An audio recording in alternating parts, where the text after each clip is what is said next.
Make sure to follow us on Instagram at Whistlethrowers. It's a great way to interact with our show. Our DMs are always open for questions, topic discussions, and more. You will be able to find our new episodes and other announcements there.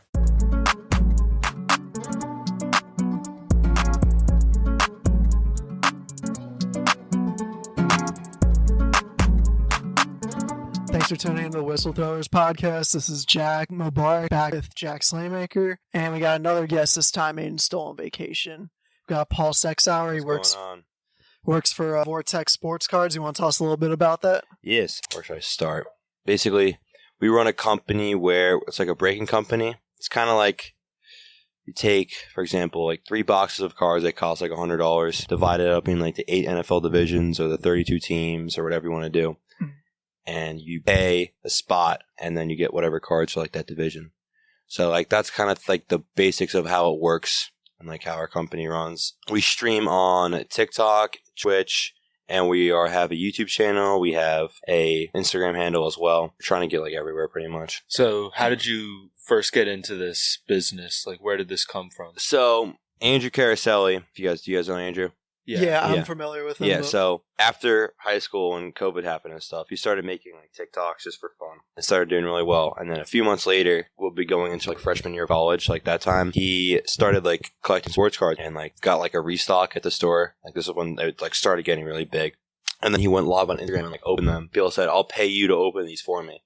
Yeah. So that's what he did. And then he started needing more help. So Luca Mero started helping him a few months later. And then the end of last summer, I started helping him, and then Luke started streaming for him. I stream for him now, and it's like a whole thing.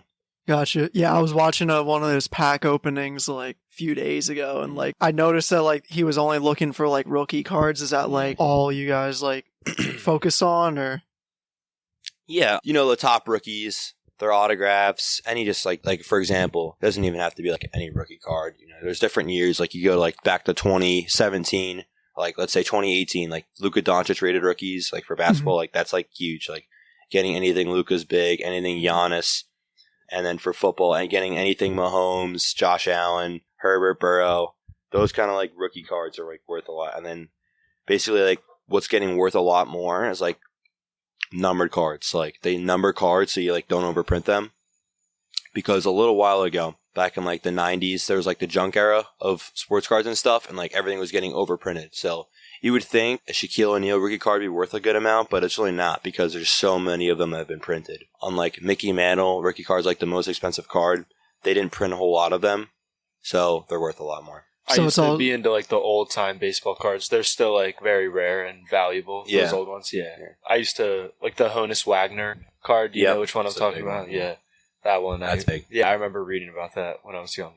I stayed in my lane. All I did was like Topps attacks, like the ones that you played with. Yeah, those are sick. I've been collecting now for about a year as well. So my collection's grown a very big amount, I'd say, over time. And now, so like when you're talking about these young players with their rookie stuff, so they limit the production of those cards, right? Yeah. So that it makes it very rare. That's kind of how that makes the value, I guess, of the card. So you guys' like company's got like an office and everything, right? Yeah, we have an office. It's going really well. We moved into a bigger office beginning of the summer, into a bigger one, and we're hoping to set up like multiple streams at once. That'd be dope. Yeah. So like Luke and I will be streaming at the same time. Right now we have a morning stream from like 10 a.m. to like 4 p.m. and then we start at like 6 p.m. and go till like 2 in the morning sometimes. What do you typically make per stream, would you say?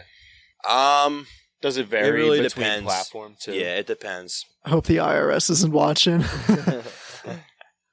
Yeah, there's good streams. It really depends on how much you sell, and I get a percentage of the profit. Really. Yeah. Okay. Yeah. You mentioned earlier, like people like would ask you to open their packs on stream. Is that just so they get exposure, or is it something more than that?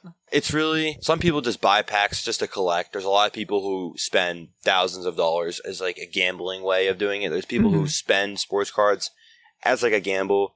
Instead of like going to a casino, people use it as sports cards. Like you'll open like a $500 box of cards looking for a specific one. A specific, like let's say a Mac Jones out of 10, like there's only 10 of that exact card. Yeah. Could be like, I don't know, let's say like $10,000. Gotcha. Like that's the chaser. So you're going to spend $500 to get it. Or it could be complete bust and you get like $50 back. That's like the gambling aspect of it. That's like kind of the main, feel like, what it is now. I like to collect cards. I use it as almost like an investment. Yeah. We'll get into more of this later, but Trey Lance, I have probably like $5,000 in Trey Lance, just his cards. Really? I think he's going to be that good. Yeah. Yeah, that's just how I feel. I treat it as an investment. You were at that convention, you were at that convention with Graham Williams. Do you want to talk about that a little bit? Yeah, it was cool. I was waiting because I knew he was going to be at like their eBay's booth. Yeah. He did there and like met people. I was like the first in line because I knew he was going to be there. Right. And because of that, I got to talk to him. So I talked to him for like 5 minutes. Wow. And we were like just joking around and stuff. He's a really good guy. He's a really nice guy. What was that convention like outside of the eBay booth? What was kind of there? There was a lot. There was a lot of content creators, other streamers like us, a lot of like, I would say fans coming up to us. It was really cool. It was like a really interactive experience, and like you got to see a lot of like really expensive cards, like the Mickey Mantle, like I was saying, like the Mickey Mantle PSA 10 is over like $20 million, which is a lot. Yeah. for a piece of cardboard. But yeah, there was a lot of cool things there. I really enjoyed it. It was 5 days long. We went there for a week. We stayed in Ocean City. It was in Atlantic City. We went up there. We Ubered. We got to meet a lot of cool people that we know over the internet. Like they'd have us like, oh, we're going to this restaurant. We're having these people over. Oh, I got cool things. And Andrew let us go along with them, which was really cool. Yeah. And these were people that you never met before, like in real life? No, not me. It was really cool. I got to meet a lot of people that I had known over the internet and stuff. Right. Mm-hmm. I wanted to know like what was your best like personal pull from like a card deck, and like as a company, like if someone else pulled something like insane. I'll say like there's 3 I'd say like in that mix. I pulled a Tom Brady auto out of Flawless, which is like the premier thing. I'd say it's probably like, it was the collegiate, which is like in their college uniform, which isn't as expensive as like their NFL uniform. And I think it's like probably like $3,000. That's just like kind of my favorite because it's like Tom Brady auto, but it's like probably 3-4K. And then another one I pulled, this was like my first like big card, 8-9 months ago now. I pulled a LaMelo Ball gold autograph card, which is like at a PSA 10, probably like 50K, which is a lot of money. Wow. Yeah. It's because, like, people, like, LaMelo hasn't done anything yet. Like, people think he's going to be, like, the next big thing, like, the next, like, Magic Johnson, some people think, like, that kind of guy. Yeah. But, yeah, there's that, and then there's a few more, too. The one pull that I think our biggest card we pulled was Andrew pulled, like, the Flawless thing I was telling you about, of Trey Lance is, like, 1 of 1 RPA, which is the only card of that, like, kind. It was like a dual Nike swoosh patch. I can show you guys a picture of it. It's probably graded like 60-70K. Wow. Yeah, graded like at a high grade. Yeah, which is crazy to think about it. Yeah, no, there's some, you can pull massive cards in this, and they call it the hobby is what it's called. Yeah, no, it's crazy how this is like started. I mean, a year ago I did not think this is where it would be. Yeah, like how successful it's gone. Really It's kind of insane. Yeah, I'm kind of like rethinking my life choices. You're telling me all this money you guys have. Yeah. Well, I mean, it's not even that. It's just like the connections is a big part of it too. Like I remember growing up, just like watching like your favorite YouTubers and stuff, like seeing all these cool things. It's like, we're not that big, but like, you kind of like see where it's going, and it could get there. Yeah, it could get there, and it's like, it's crazy. It really is. Yeah. So the cards you like listed, do you still have them, or did you sell any of them? Those cards that I listed, those were all pulled in our streams that go to the people who had like those specific teams in the break. Oh, okay. So whoever had the Hornets got that LaMelo Ball card. Whoever had the 49ers/NFC West got that Trey Lance. Same thing with that Tom Brady. The Patriots got it. Yeah, and I knew that person who got that Tom Brady. He was pretty happy about that. He gave me a few cards because I pulled that for him. No, none of those cards we pulled for ourselves, but we do have some pretty big cards we do have for ourselves too. All right, you want to transition into trending sports topics? Yeah, let's do it. All right, so I don't know about you, but I feel like a dick because like the first time we ever did our episode, like Bill Russell died, and we didn't intentionally not talk about it, but we just didn't remember to. Yeah. Mm-hmm. And we did the Gene episode yesterday, and we didn't talk about his number getting retired, so we should have touched. We should just talk about everything surrounding Bill right now. Yeah, I mean, we can, going back in NBA history, you can't talk about the league without mentioning his name. He's such a huge member of how basketball started. What made the NBA popular, and he really is a pioneer in the game as a whole, and especially for the black community. He really was the first black player to create a footprint in the NBA and make a mark on the game nationally. So he was really a pioneer. He was the first black coach in NBA history. He also was a player at the same time. He was a player coach. He's one of 2 players in American sports history with 11 championships. The other was Henry Richard from the Montreal Canadiens. He was the first NBA player ever to average 20 rebounds in a season, and he did it as a rookie. And That's crazy. He finished with the most rebounds in a single NBA Finals game. He had 40 rebounds. He was a huge player in all those Boston Celtics championships that are just, lore today, So Bill Russell getting his number retired, I think it's a great decision by Adam Silver and the dudes up top in the NBA. Just a great dedication to him and what he did for basketball. Yeah, I had no idea he was a player coach. That's how many years did he do that? He did it 3 in years. the 69 finals. I know that. 66, 67 he lost to the Sixers, and then 69, I remember recently what I've been doing is going back and watching those old finals games, like the full game. Yeah. And I remember just seeing him, like there's no coach there, it's him. He calls a timeout and say, all right, let's talk. Yeah. And while he's playing the game, it's the coolest thing. It's crazy. It's really amazing. Yeah, he's just like the ultimate winner of sports. Who knows? Maybe Tom Brady's gonna take that away from him, but 11 championships, you can never gloss over that, because that's just a crazy, crazy achievement. Yeah, and like you were saying, those games, it's crazy to watch. Yeah, some of his highlights, and he just looks like a freak out there. Kind of similar to Giannis, where it's like he's just so above everyone else.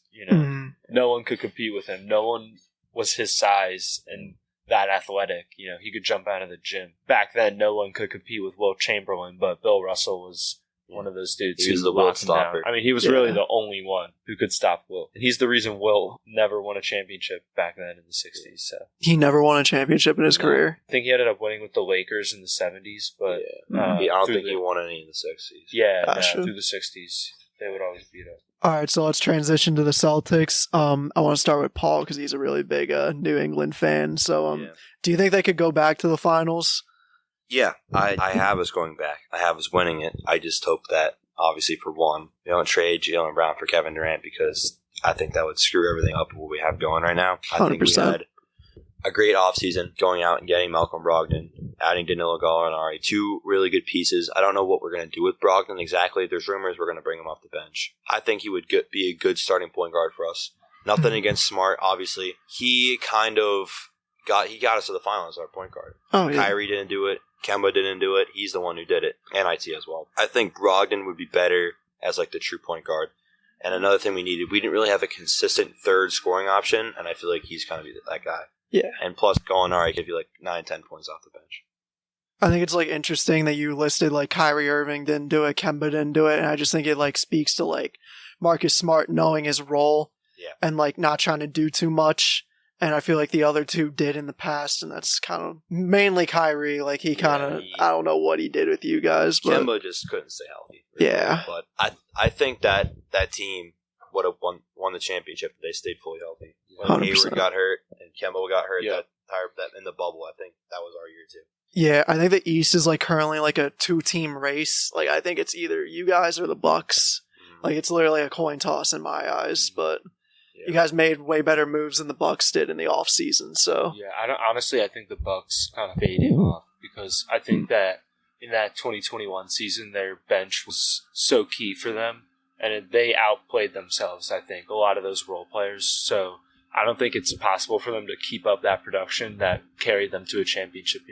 Because guys like Pat Connaughton and Portis off the bench, and they had George Hill who came off the bench for them. All those guys were key contributors, but I don't think Pat Connaughton is really that type of player who could consistently do it, like a Lou Williams type of bench player or a Jamal Crawford, because they consistently put up those numbers of 16, 17 off the bench. And that's where I think Brogdon is perfect for the Celtics. But I think that the Celtics should keep starting Marcus Smart. I strongly believe that because I don't think it does the Celtics any good to break up that chemistry that they have in the starting 5. I think Brogdon, even if he's coming off the bench, he can get starter minutes. He can impact the game in a bunch of minutes. And he's going to be so consistent for them because that's the type of player he is. He's just a guy who goes out and gives you 18, 19, dishes out a bunch of assists, he does things that don't show up in the stat sheet too. His on-ball defense is really good. He's a leader, on the court. There's a term called a hockey assist where, you make the one pass to the guy who ends up making the assist. It's not a stat in basketball like it is in hockey. Two guys will get an assist in hockey, but not in basketball, obviously. That's the type of player Brogdon is. He's setting up guys that opens the floor for everyone else, I think the other key addition that you touched on, Paul, was Gallinari. Watching him, for us, we're Sixers fans, watching him in the 2021 second round for Atlanta, he's a dude who will win you games because of what he does coming off the bench. When the starters are really deadlocked, it swings to the bench. Your bench players have to be able to swing the game. Benches are really important for NBA teams. And having a dude like Gallinari is key for a bench because he's a knockdown shooter and he can actually hold his own on defense. He does look a little slow-footed out there, but he's pretty good out there. He can rebound the basketball, so Gallinari was a key addition for them. That was a really good pick. Really happy about that. I like the contract too. Yeah, it was a cheap deal. So, which he was going to get that, you know what I mean? Yeah. He's on the older side. I'm not sure exactly how old. But I think he's like 34 on. 33, 34. But he can still do the things that contribute to winning basketball. Like I said, knocking down threes when you're open, stuff like that. It's big. Yeah, because like I was touching on in the second round, he actually outperformed Tobias in that series. You know what I'm saying? Did he really? Yeah. Wow. I mean, in terms of hitting your open shots and getting open shots and then being able to defend on the other end and rebound, Tobias lacked in that, key. Gallinari outperformed him for sure. Mm-hmm. Bar last year, I think Tobias hasn't really had a good postseason with us. Nah. But yeah, he's a starter caliber guy and they got he's an expendable part of the Celtics bench. So I think that's just huge because you guys got guys who could score the ball and can stop a basket from perimeter and on the interior. So, and for those role guys, dude, they're all able to knock down their open shots. White is a very piece. White, Williams, Pritchard. Yep. All those guys. I love Pritchard. Even. Oh yeah. I still feel like Al Horford does not get credit that he deserves for what he's done for our team. Oh, for sure. When he's here, we've gone on runs when he's been here. Oh yeah, and you know how much we hate him, but you can't. It's it was a fit reason. The reason we hate him is because of how good he is for Boston. Oh yeah, and how terrible he was for us. No, 100%. Yeah, I think you could make the argument if he wasn't on the team, I don't know if they would have made it to the finals last year. Oh, for sure. Yeah, for sure. Mm-hmm. He had so many big games in the playoffs, Bucks, and he had that one big game in Game 1 against the Warriors. He was crazy in Game 1. Oh yeah. He had 6 threes in that game. I think. Yeah, I don't remember the exact number. But no, I remember good. It was 6 or 7. Yeah. I was amazed. He, Derek White, and then honestly, Tatum was really the point guard in that game with the assists that he was making. He was not hitting his shots in Game 1, and he was just turning into a playmaker for everyone else. He adapted really well that game. He saw his shots weren't going, and he was just I'm going to dish it out to people that will make the shots. Yeah, he did that all postseason too. You know what I'm saying? And that's why the Celtics really were able to go to a new level, was because him and Brown really looked to create for others, which was what I think what we needed to do. Yeah, they didn't really do that in the past. Yeah. Which I don't really blame them too much because they're really confident in their stuff, and that's kind of why they weren't doing it. But they were able to find that balance of creating for others, which will then open up your own stuff to be able to make and take your own shots, stuff like that. Yeah, so while we're on the topic of the finals and Jason Tatum, I want to get perspective from a Celtics fan. Were you really disappointed with how he played in the finals? He had a good postseason, but the finals he dropped off a little bit. I wouldn't say he choked, but he just wasn't giving the production that you thought or anyone thought he was going to give. Granted, it was his first year, but in the finals. I do. I do think he deserves some of the criticism he's gotten. I don't think some of it makes any sense, but to an extent where the numbers he was putting up just completely vanished in the finals in terms of scoring and efficiency. He wasn't scoring with ease around the rim like he had been in the first 3 playoff series. The Heat kind of struggled a little bit around the rim, but the reason why I feel he kind of hung in there was because he was knocking down his shots from the perimeter, which was big. But yeah, I don't think he choked. I think there's a few things he definitely should have done better, and he could have done better. you got to give credit to the Warriors, though, dude. Andrew Wiggins busted his ass that series. He really put it in on him, and I had never seen Tatum struggle like that, like he did against Wiggins. Yeah. Where it was not so much like beforehand, like when he was younger, like his rookie first, second year. It was the kind of shots he was taking where he couldn't knock those down at a high clip. Now he can, but it was really just Andrew Wiggins denying him of making those shots. It was really easy to root for Andrew Wiggins in that series because like he got slandered so much in Minnesota, and it wasn't even really his fault because like Minnesota is like a really bad franchise. Yeah, it's going to succeed. And another thing was, I don't know who said it on the Warriors. I think it was Draymond. He said, "We'll turn Andrew Wiggins into a good player because he needs to be in a winning team." Yeah. Oh yeah. 2 years later, he has a championship. That was right. Like, dude, that's how I feel with there's like any sport. Like, look at any sport. Once that kind of player gets into a winning situation, everything can change. Like, you look at franchise quarterbacks, like that are on horrible teams. Like, look at Trevor Lawrence, for example. Like, obviously he's kind of young. Perfect example. Matthew Stafford. Yes. Yeah. That's a perfect example. He goes to a winning team, automatically wins the Super Bowl. Yeah. Obviously, he had fantastic weapons around him, but I mean... But those weapons couldn't get there without him. You know? Exactly. Yeah. So... Did you see what McVay's quote this week about that? No. He said he was asked about why they traded for Stafford, you know, the mindset behind it.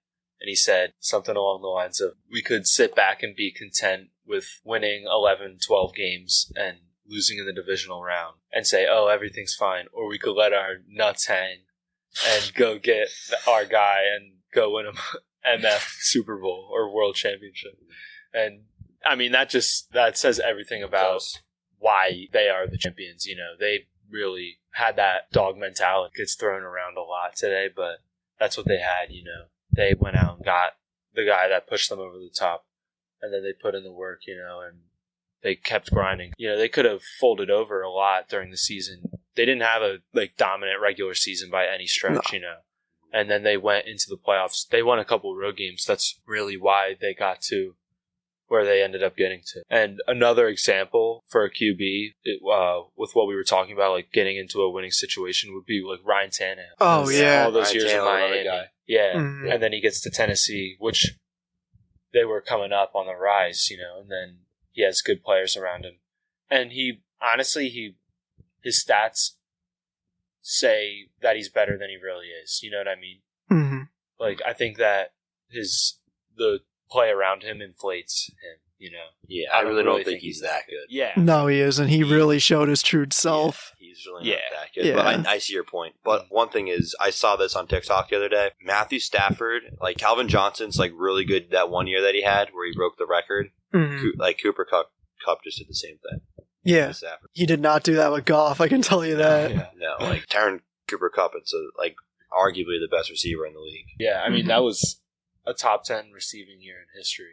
He had a Hall of Fame resume off that one season. Triple crown. Yeah. He was really good. Crazy, dude. Yeah. And just to see him compete with, like, Cooper Kupp isn't a guy that wows you with size or athleticism, really, but he uses his lateral quickness and his agility, really, to get open. And it's cool to see that versus, I mean, most of the top receivers in the game today are just super big and super athletic, you know? Mm-hmm. So it's cool to see a guy like Cooper Kupp who is more, his game is carried by his skill set. Do you think, like, if the Rams do not sign Odell Beckham Jr., do you think it'll be a major loss for them? I mean, they got Robinson, so I think that they filled that void even better, you know? Yeah. I think Robinson is better than Beckham at this point, even last year. Would you agree with that? Well, yeah, but... going into 2021... going into it, because OBJ's hurt now, and Odell has had too many injuries, I think it's tough. But I like OBJ a lot. And I met him the other week, too, at the Nationals. So it's he was there? Really? I met him. That's so cool. It's hard to say that, because I love OBJ, but I really think Allen Robinson's going to be a better fit, because he's really consistent. He's so good. OBJ's in and out of the lineup every week. That's a guy who might succeed in a winning situation, you know. Robinson could be for sure. I mean, we have to see it first, but yeah. Chicago is just such a terrible spot.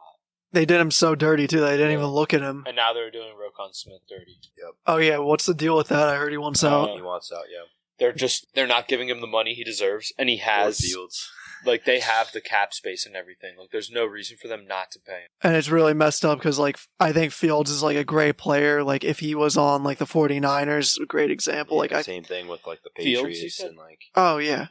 Like, that's how I feel the same way. That's why I think Lance is going to be good because of where he is. Yeah. It's hard to be bad in that situation. Yeah, I'm honestly scared for Fields because that type of situation can ruin a quarterback, you know? Oh, yeah. Just a O-line that is terrible, a coaching staff that doesn't really know how to develop a QB, and his career just might fizzle out. You know? Look at David Carr. Yeah, right. Uh-huh.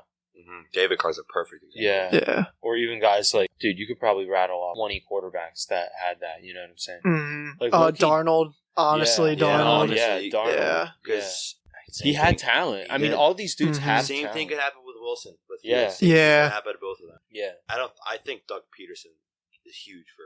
Oh, I yeah. know, yeah. They I actually think made that a was really huge good hire there. Yeah. I really don't want Trevor Lawrence to be, like, a victim of, like, the same, like, environment that, like, David Carr and, like, Sam Darnold had, though, because he's, like, everyone thought he was going to be Brady, like, in college. Yeah. And then he fizzled out. He still has all the time in the world, though. Yeah, because that's the thing with football. It's like, it's not basketball where even if your team is trash, like, you can still ball out and put up huge numbers, you know? Mm-hmm. But in football, your success is so dependent on everyone else around you, you know, at every position, too. Yeah. You know? And especially with QB. Like, you need guys to block for you. You need guys to be able to catch the ball for you. And you need to be able to run the ball for a QB to have some success. You know, you can't just sit him back in the pocket and make him drop back and throw. Like, teams are going to beat you. So you have to have balance in your offense. You know, there's so much that goes into it. So you're right. Like, a lot of QBs don't live up to the hype that is set for them because of that. Because their first 4 or 5 years are literally spent in a garbage hole of a team. Mm-hmm. And it's sad, but that's football. And I mean, let's be real. They end up making millions. So like, yeah, but I feel like most of the guys would rather have like the glory. No, of, like, for sure. But like, I can't feel too bad for them.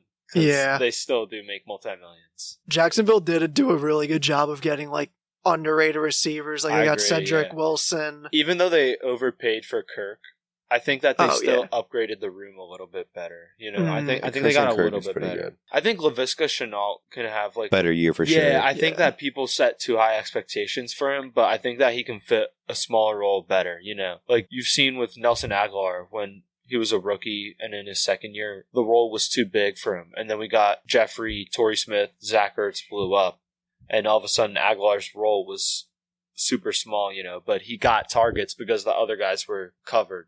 Yeah. So, like, having a smaller role can really help you. Maybe that can happen for Shenault. Because who's their tight end? They got him from Carolina, right?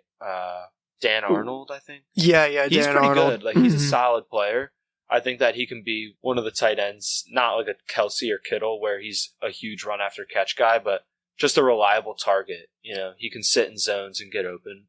So I think that'll be good for Lawrence, and then that opens up for other receivers, too.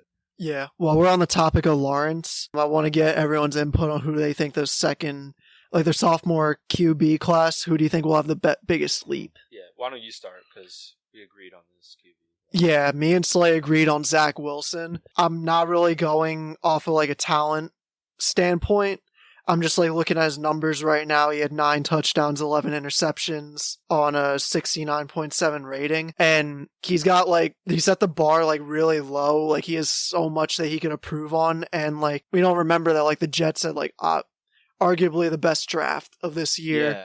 They brought in a lot of guys. The only downside is they're going to miss Mekhi Becton for like at least half the year. What a shame for him. Yeah, but hopefully he could be back and like they can get the protection they need around Wilson. Yeah.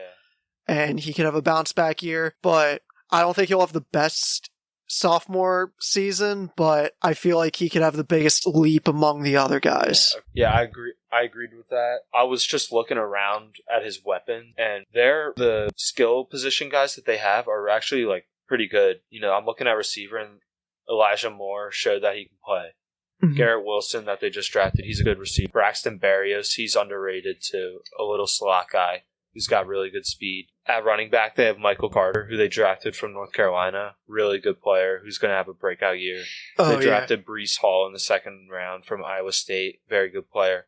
and they have Tevin Coleman. I like Tevin Coleman. Yeah, I like him. I like Tevin Coleman a lot. He was really good with Atlanta. He's a little bit on the older side, but I feel like that's good to have that veteran leadership for the young guys, Carter and Hall. And then Tevin Coleman can go in there and give you 8 carries a game, kind of like what Darren Sproles gave the Eagles back in the day.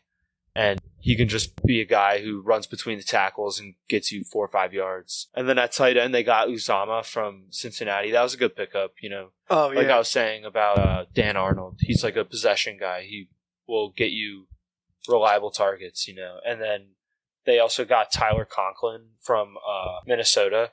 He was backing up Rudolph all those years. He seems like he's got potential to be a pretty good backup tight end. So I think Wilson is set up for a pretty good year, Yeah, no, the Jets did everything they could to put him in a good position. Yeah. Which, it's not something the Jets are used to doing, which is weird. Yeah. So it's up to him. It really, really is up to him. They put him in the best position to succeed. Obviously, the receivers around him, they're young, so they got to, progress as well. But for me, though, I'm saying Trey Lance. Kind of hinted at it earlier. You look at his roster. You look at the coaching staff. You look at where he is. I mean, obviously, he didn't play last year. Mm-hmm. So if you go from the standpoint of improve, he wouldn't be in that category. But I think he will have the best season out of all the second-year rookie quarterbacks. Yeah. I like, obviously, Debo. You got that extension. If Debo didn't come back, I might have a different answer. Debo's still really young. I don't know how old he is exactly. I know he was drafted in 2019, so he can't be too old. Yeah, he's younger than 25. So. Yeah, so, and obviously George Kittle, who, in my opinion, is top 2 tight end in the league. It's him or Kelsey. Yeah, I mean, it's definitely them too. Yeah, so. No question. I also like the running back core they have there. I think Eli Mitchell is going to be really nice. Yeah. I'm trying to just think who else. Brandon Ayuk. Oh, who they have? He's going to his 3rd year now. I think he's going to be really nice. Juwan Jennings. Yeah, that's Sermon running back from Trey Ohio Sermon State. from Ohio State. He was hurt last year, I believe. Yeah, he was, yeah. So he could have a big year this year. And Mostert, right? They still have Mostert? Do they? Am I right on that? I might be wrong. Mostert. I don't see him. But their defense, too. Just I know that doesn't have anything to do with him, but just the fact that he'll have wins. It can really help him, though, too. If their defense buy him extra possessions. Yeah. The 3 and outs. Set up good field position. Yeah, momentum exactly. Changes, I think Trey Lance could either be, literally could be in that conversation with Josh Allen and Herbert and Mahomes. I think he really has that potential. All right.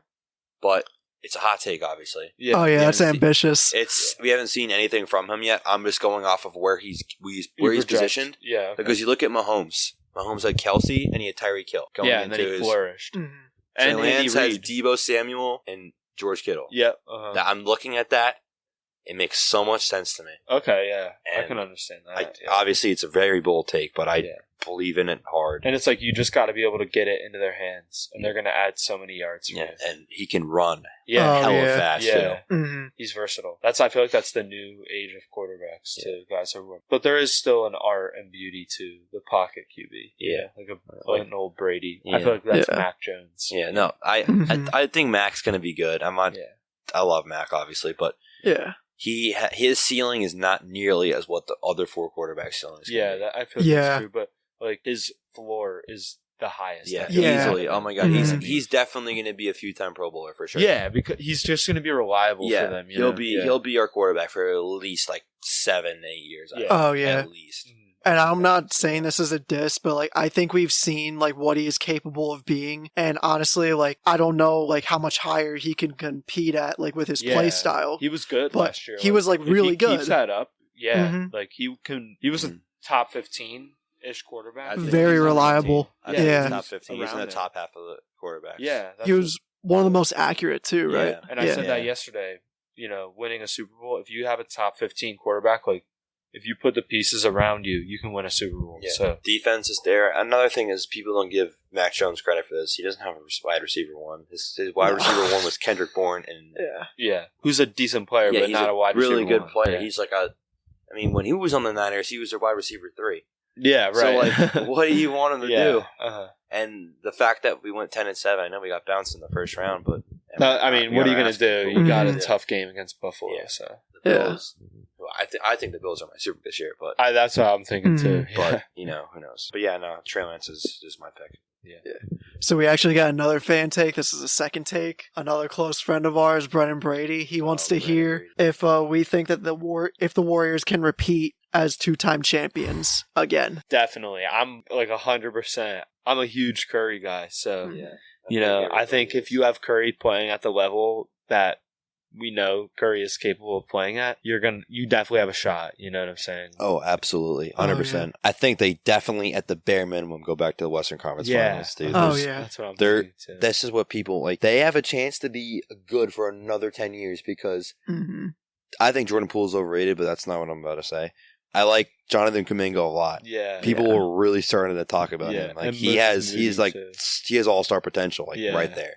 Yeah, for sure. Moses Moody's there. Wiseman. Why we haven't even seen anything of Wiseman. Yeah, he can be really good. Seen barely anything of Wiseman yet. Yeah. Like, imagine that Kuminga, the injuries Wiseman are scary front court. For Wiseman. The injuries are there. Obviously, it's scary. But Steph, Draymond, Clay, they're setting, and now honestly Wiggins, they're setting the floor for what could come after they're done. Yeah. This is scary. Like, I'm just throwing this out there. Like, this is an extremely hot take. Like, they could get up there with championships with the Lakers and Celtics. Like, if this really plans out, like, they could get to like. And they could have a Spurs type dynasty that lasted exactly like that lasted years, for a while. Yeah, when it started with that David Robinson and ended with Tim Duncan. And honestly, ended with Kawhi rather. Yeah, they were perennially competing for the West all those years. So the Warriors could definitely do that. Yeah, the Warriors I could see it being like a 2015 to 2035 type thing. And again, we haven't seen Curry.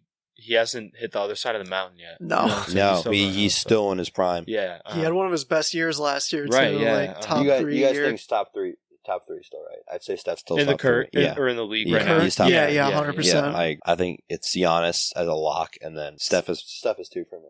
And I'd go Giannis, Steph, and then KD personally. Yeah, I think I agree with that, and I'd probably have Embiid or Luka at 4.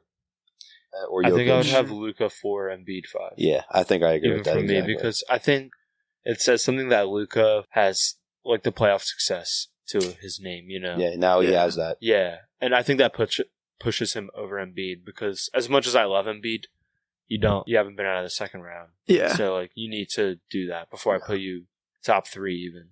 Because I think if Embiid had made the conference finals last year or even made the finals, I would put him top 3. Oh, I would too. Yeah. If you give Embiid a championship, 3.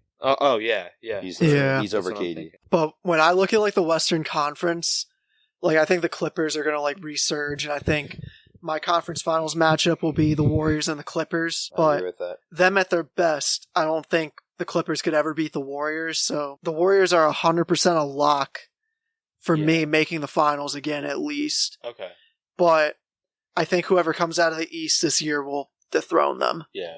I think the Mavs are going to keep staying at the top. I think it might be Warriors-Mavs again in the Western Conference Finals. And I think the Mavs will make it more of a series this time. But, I agree with you. I don't know if there's another team in the West that could dethrone them this year. I think the Clippers.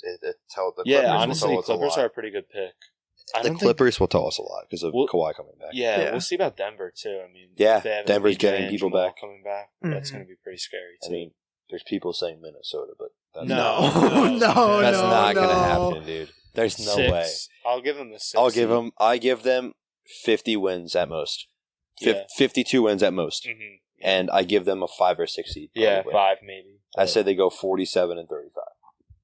I don't see much. I don't think it's going to work. I think Gobert will be there to block shots, but where's the room going to be? Obviously, Cat can shoot. That's obviously there. I'm not saying he can't shoot, but I feel like we're more moving towards a league where there's Tatum's and Kawhi Leonard's at playing power forward, smaller power forwards that can be really skilled at that kind of position, but they're bigger, and that's why they can still play power forward. I think the Timberwolves will have a great regular season, but I think they're doomed as soon as they get to the second round, because if you look at the Jazz, every time they would target Rudy Gobert, they take his man outside of the perimeter, draw him out, so they'd either get an open shot or just keep moving it around him. But the perimeter defense is horrible. Yeah. And they lost Jared Vanderbilt. No one's talking about that. Oh, yeah. He was all over the place for them on Where the did perimeter. he go? I don't remember where he went, but I know he's gone. Did he go to Utah? Yeah, I think he went to Utah. He was in the trade. Dude, they traded Beasley and Vanderbilt there. That was and not Patrick Beverly. Yeah. They have no perimeter defense now. They have absolutely no perimeter defense. And Anthony Edwards is a big year for them. Do you even think that they're going to get to the second round? When you think about it, it's the second round in the West is the top 4 teams in the West. True, but if they if I'm like correct and they get like the 4th seed, I think they could beat the 5th. You think they're or getting bottom. the 4th?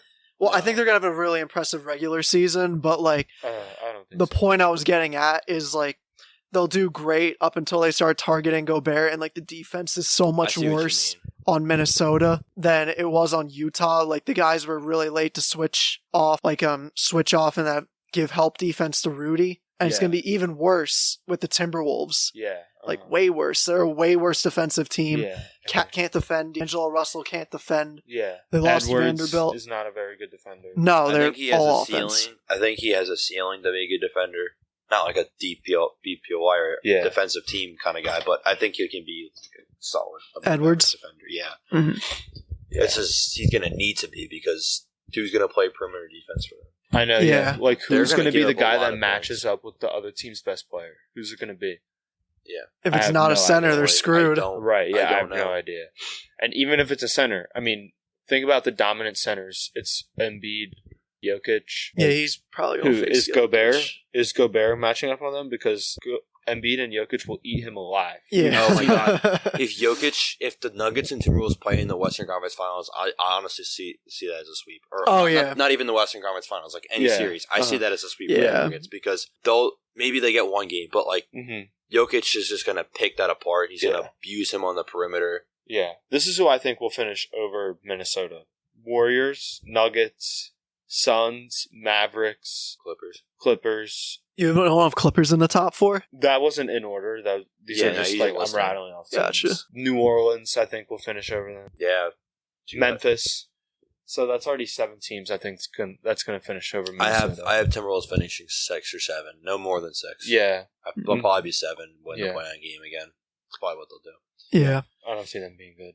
I would love to see them match up against Memphis in like a 7-game series that was again, kinda though. entertaining. Oh my God. Yeah. Mhm. I thought I liked the Timberwolves last year. I liked them a Yeah. lot because they Yeah. had dogs on that team, like the people they literally traded for Gobert. Yeah, I loved For all 3 of those Gobert. guys for that No, imagine Utah and Minnesota meet in the play-in play-in, game or and something. Pat Oh, Bev man. just goes nuts on And beats them Minnesota. somehow. Yeah, and he's just like talking to their bench the whole time Oh because he my did that God. to the Clippers in the play-in. Yeah. Yeah. Imagine he starts doing that. I'm here for it. Oh hell yeah, I love watching that. Honestly, I'm like I love one of the that few series. people that love Pat Bev. I love Pat Bev. Yeah. I think I he's like him. I hilarious. like him. Mhm. And like you can't take much of that serious. You know what I'm saying? Like Call him the junkyard dog. he's being such a clown. Like, Yeah. it's He is a funny. clown. We just Mhm. laugh. You know. I think like the slander was kind of warranted past this year, but like he really shown like how he can have a positive impact on the team. Yeah, he did. He did make that dirty play on Westbrook. That was pretty dirty. You know about that one? Yeah. He injured Westbrook's knee in 14? Yeah. Yeah. 24. He's been like that this whole career. Yeah, though. that was Yeah. 2014. And it was funny, like I was watching a JJ Redick's podcast and they had like Pat Beverly on the show Yeah. and they were like talking about like how Russell Westbrook's comments on he just runs around, like how it really destroyed like all his value with like him getting signed to other teams. Like it made everyone think that he was just like tricking everyone literally, but he had to like reprove himself. Yeah, and he did, honestly. Mhm. Like, yeah, I think that people really overlooked him because of that. I agree with Pat Bev, and you're right that like Pat Bev makes a lot of plays for winning basketball. He has a lot of characteristics that go into winning, a winning culture, honestly. And it's a shame that no one held on to him and, let him stick around, because I think that he's a player that could help you build a winning culture, Yeah. And I hope that with him being older and the Jazz are going to become younger, they're moving towards that. I hope that he can leave a mark on that team and maybe they can start building a culture like that there in Utah. Danny Ainge likes that kind of stuff. Yeah, right, yeah. Yeah. I forgot he's there. Yeah, I forgot. Yeah, that's why about that they too. got those first round picks. It's because it's Danny Ainge. Yeah. Danny Fleece Yeah. Ainge. When he Yep. fleeced the All he Nets does for all is those fleece picks, teams, and he too. doesn't care about his players' feelings. Look at Isaiah Thomas Yeah. and Kemba Walker. Yeah, Yeah. Actually, no, Brad made that trade, but the Kemba one. yeah, he kind of had to make that trade. Yeah, Kemba was obviously declining, Yeah, we got out. and of that. look at him. Yeah, I love Kemba too. That run with UConn in 2011. Was That no, crazy. but was one of that my Isaiah favorites. Thomas trade was like the first one where it was like, oh my god. And then, of course, the most notable trade. Honestly, I think this is probably like one of the biggest. This could be the biggest trade in NBA history. It depends on how Tatum and Brown play. Is the Paul Pierce, Kevin Garnett trade? Mhm. Oh, those picks. 100%. That could be like one of the biggest trades ever. Because like, it was literally Tatum and Brown ever. they got out of that, right? Yeah. Like if they go on to win 2 or 3 championships, that could be like the biggest fleece ever. Dude, Damn. that's crazy. Yeah, they were the offspring of like the biggest trade ever. Why did the Nets do that too? Like Garnett and Pierce were so clearly on They somehow thought they were going to beat the Heat. Like that doesn't Oh make my any God. sense to me. No. so stupid. It really doesn't make any sense. Yeah. Wait, who did they have around that time? Because I was on like LeBron was on the Heat and shit, right? That was, let's see. I'm trying to remember the trade. Who do they have on the team? Who was their star at the time? Nets? Yeah. Deron Williams. Yeah, Darren Williams. Yeah. He was there, and they wanted And Joe Johnson and was Joe there. Johnson, Yeah. That's why. They wanted to build around those two. Yeah. So that didn't work. that did not work at all. Sounds it so did not. funny. Brooke hindsight. Lopez they had. He was pretty good back Kevin Yeah. Garnett, how many games did Kevin Garnett even play for them? Oh my god. Not much, Not yeah. many, 'cause he And was even hurt. Pierce, like Pierce was, Yeah. he didn't play much. And then he went to Washington. Remember that? And he had that clutch shot. Yeah, off the bank. Called yeah. bank. Yeah, that was hilarious. Yeah, I love Paul Pierce. Yeah, I know. I didn't like him when he was a Celtic, but now that his He does career's some over, funny I stuff, I dude. like Yeah. him. He does some He's funny fun. stuff. Yeah, When he got fired, I from met him ESPN. too. I'm just Yeah. realizing all these people that I met. That was so Well, funny. you met Pierce too. Yeah, Jesus. Really? too. Yeah. Was he cooked? Yes, he definitely was. He absolutely was, dude. He had his sunglasses. I'll show you the picture. Yeah. I Oh, wanna see that. man. It's God, he looked hilarious. baked out of his mind. Yeah. Oh my god. Hold He on. actually got done wrong by ESPN, too. Yeah, that was messed up. I have the subscription for Sports Illustrated, and they interviewed him. And I Yeah. read his article. I kind of felt bad for him. It was like, Mhm. yeah, he's wearing glasses. He's inside, wearing glasses. Yeah. Inside. So I came up to him. I was like, "Yo, it's good, Paul. Big fan." He's like, "Yeah." Dude, He's he like, has such a good Yeah. he's like, personality. "Yo, let's take a picture." 'Cause I was having my phone out. Dude, I how don't did know. he get canned? But like they bring on like Matt Barnes for like Yeah, I NBA know, Today all the yeah. time. I don't know. Paul Pierce would have been perfect on First Take instead of Kendrick. Oh Perkins. my Yeah, God. I know. I love Kendrick on First Yeah, I still Take. love though. Because Kendrick, his takes are like, "You're Kendrick Perkins. What did you do on the 2008 Finals team other than grab rebounds?" Paul Pierce was the Finals MVP. Like, Mhm. Yeah, like yeah. Paul Pierce has good accolades. Yeah, So, I do like- love Kendrick though. I think Kendrick has such a good personality for sports. Oh, media. yeah. Oh no, he I absolutely agree. does. He Yeah. absolutely does. I love him there too. I was just Yeah. saying Paul Pierce would be good too. And like But- he's a little bit irritating, but he's not super annoying like some of the other guys are. Like Yeah. that Mad Dog guy is super. Oh my annoying. god, Oh, he's the yeah. Did you see his all-time Point guards, yeah. Yeah, that with Bob Cousy, and then not that. It was the other thing was he has his top 5 teams of all time. He has no teams after the 2000s on that list. He doesn't even have the 96 Bulls. Are you kidding His me? top 5 Yeah. teams of all time. Like, I dude, think you're just. I'm pretty sure the it's number such an one act. team. It's such an act. Yeah. I think the number one team on that list was like the 50s Minneapolis Lakers. Are Or you something. kidding me? Something Like, dude, he's just crazy. trying to make people angry. Yeah. It was something crazy He's like so that. annoying. He I needs to know stick it to was nutting a baseball. team. Yeah. And no, I actually, when Reddick said that thing about the plumbers and stuff, I didn't really agree with Reddick. Agree I with saw him his more point than a Mad little Dog. bit, but Mhm. like, to be honest, the reason that people think the players back then were plumbers and stuff, it's like, dude, those people never practiced what we practice today. you Yeah. know, and they never trained the way people Look do at the train ball today. handling, and there you go. Yeah, Sports yeah, science. yeah. The way we train and practice today is so much different. Like, those people had a lot of athleticism and stuff, Mm. and you saw it because like their defense was really good. You know, it was really hard to score back then because they didn't know really what to work on skill wise. So I don't really think it's fair to call them plumbers, to be honest. But I will say, I feel like JJ Redick would have been a problem back then. But I mean, here's the thing though: JJ Redick today, Yeah. right? Like the way he played in his age. Mhm.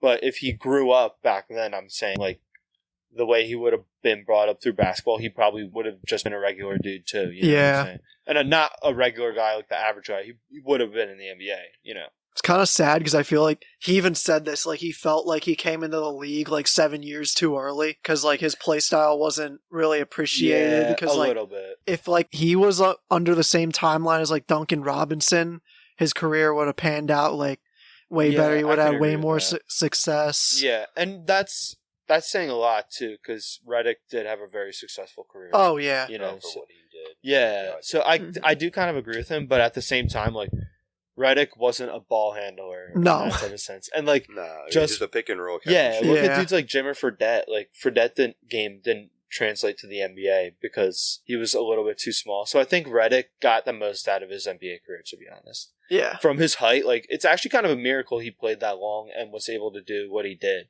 Mm-hmm. You know, he's a smaller guy being guarded by dudes who are usually taller and a little bit more athletic, but he was still always able to get off open threes and things like that and knock them down like over guys that were always taller than him. Like that's impressive, you know? Yeah. So props to Redick.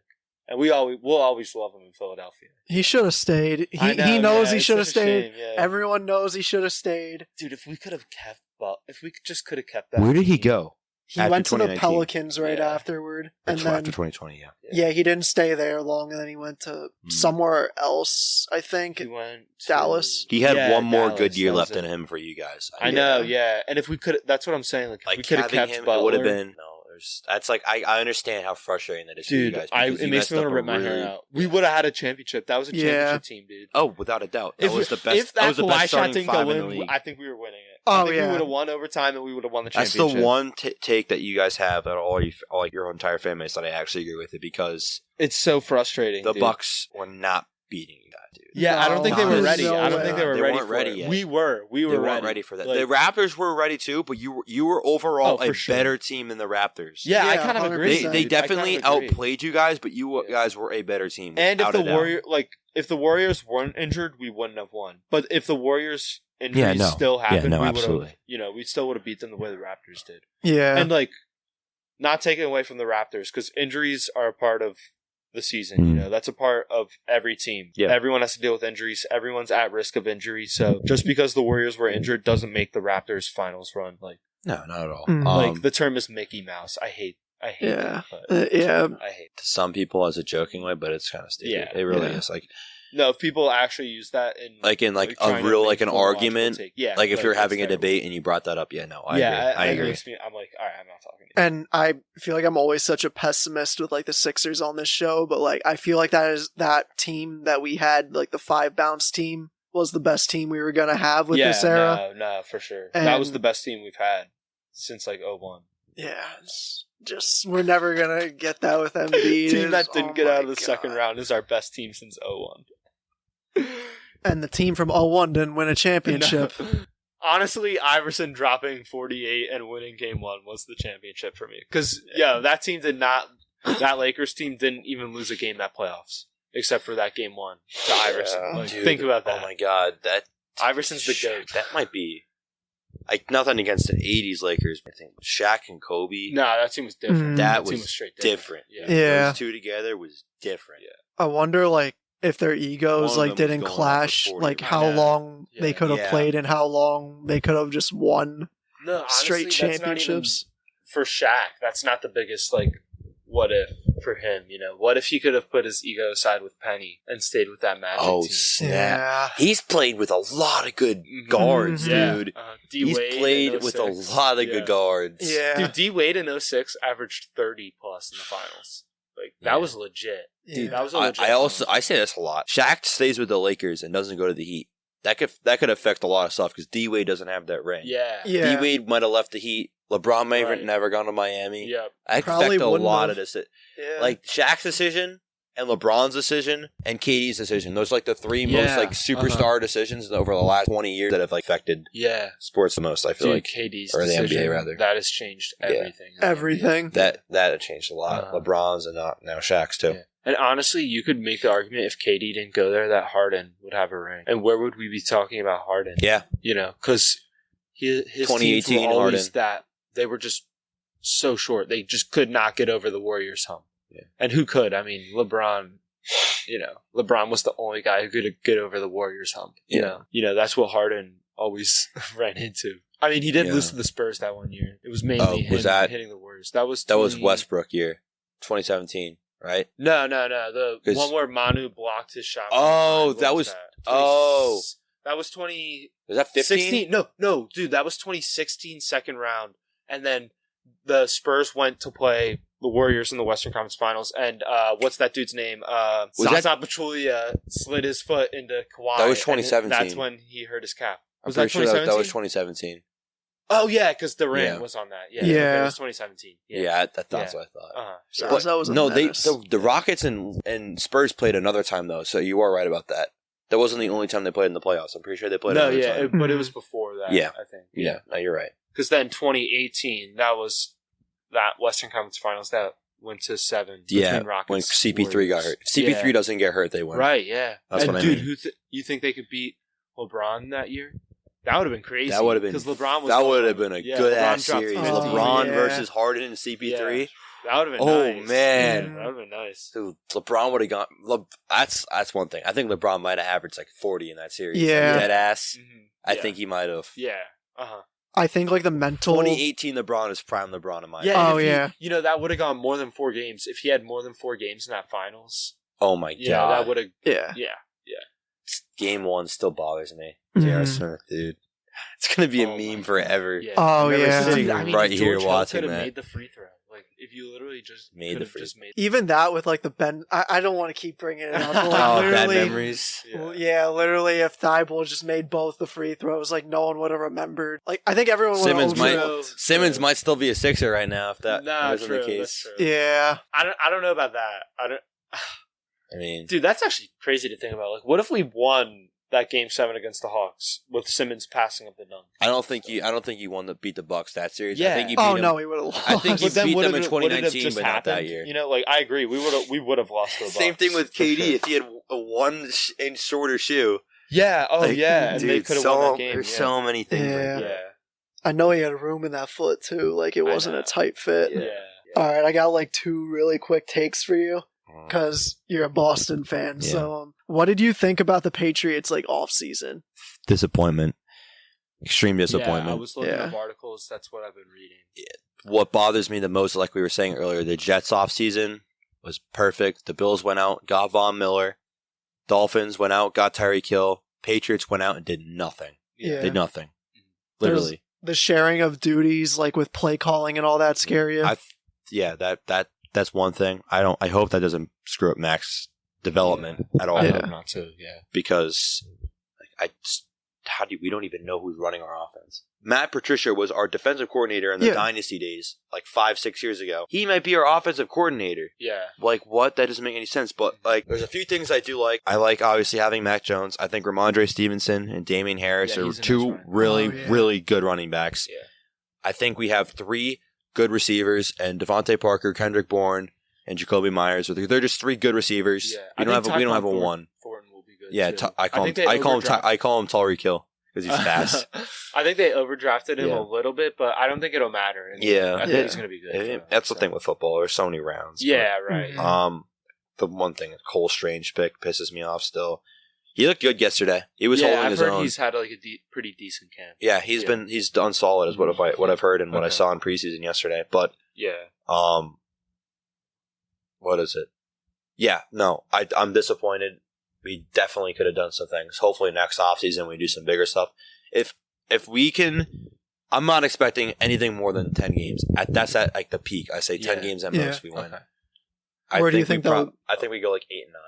Where do you think that would land you in a division? Your division, 10 and 7? Probably 3rd. 10 and 7, I think we fit in front of the Dolphins at 2nd. Okay, yeah. I think the Dolphins will probably finish around 9 and 8, and we go like 8 and 9. Yeah, okay. Yeah. What do you see like an end coming to the Belichick era, or what are your thoughts on that? Yeah, it's definitely ending, but I don't know when I feel like it's going to be, I'm done, out of nowhere. That's how Bill Belichick is. Yeah. Most like monotone guy in the history. Like that's the thing. I thought Brady, when he retired, like for the first time kind of thing. Yeah. Like in the beginning of like the summer or whatever, whenever it was. No, that was more like March. But when he did that, I was like shocked because I thought he was going to have like, all right, this is my last year, guys. Now he's kind of hinting at it. This will be his last year. Yeah. But I expected that from the beginning with. I was like, all right, when fall comes, anytime, any year now, Brady's been like, this is it. This is my last year, guys. Just want to let you know. Yeah.